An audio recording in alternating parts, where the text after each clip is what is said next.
शिवराय मित्रांनो, Saudi अरेबियातील Jubail शहरातून माझ्या दुसऱ्या ब्लॉगमध्ये तुमचं स्वागत आहे।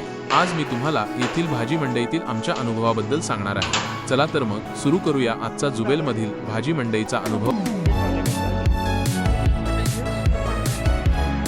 आज संध्याकाळचे 5:30 वाजले आहेत आणि सुट्टीचा दिवस असल्याने आम्ही जुबैलमधील एका भाजीपाल्याच्या दुकानात जाण्यासाठी निघालो आहोत। आमचं आजचं मुख्य उद्दिष्ट होतं पुढील आठवड्यासाठी लागणारा भाजीपाला खरेदी करणे।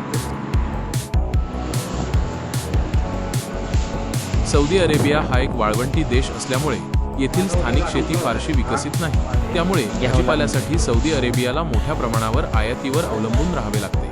येथील प्रमुख भाजीपाला आयातदार देशांमध्ये हे देश आघाडीवर आहेत। भारत कांदा, भेंडी, मिरची यांसारख्या अनेक भाज्यांचा मोठ्या प्रमाणावर पुरवठा भारत करतो।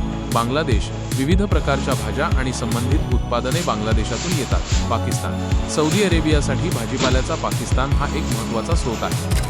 आजची खरेदी आणि अनुभव। आज आमच्यासोबत आमचे सहकारी रणजित साहेब होते। आम्ही खालील भाज्यांची खरेदी केली: कांदे, बटाटा, कोथिंबीर, मिरची, गाजर, टोमॅटो, शिमला मिरची, दुधी भोपळा, काकडी, टीप। येथील पालेभाज्या फारशा ताज्या नसतात, त्यामुळे आम्ही त्या घेणे टाळतो।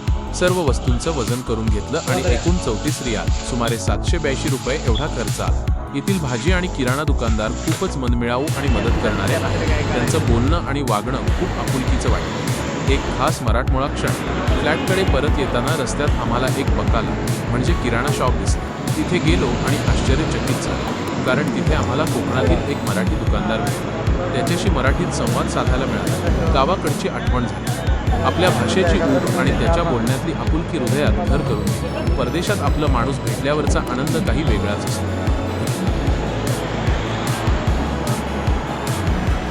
घरी येताच सगळ्या भाज्या फ्रीजमध्ये व्यवस्थित ठेवून दिल्या, त्यामुळे भाज्या ताज्या राहतील। आणि गरमागरम आलू छोले मिक्स भाजी बनवली, अगदी घरच्या चवीची। खरं सांगायचं तर आजचा संपूर्ण दिवस साधा असला तरी खूपच खास होता। हा माझा सौदी अरेबियातील जीवनानुभवावरील दुसरा ब्लॉग होता। सौदीतील जीवनशैली, स्थानिक अनुभव आणि मराठमोळं जीवन इथंही कसं अनुभवता येतं हे मी अशाच ब्लॉग्समधून तुमच्यापर्यंत पोहोचवत राहीन। तुमचा प्रतिसाद आणि अभिप्राय नक्की कळवा। पुढच्या ब्लॉगमध्ये पुन्हा भेटूच। तोपर्यंत जय शिवराय आणि धन्यवाद।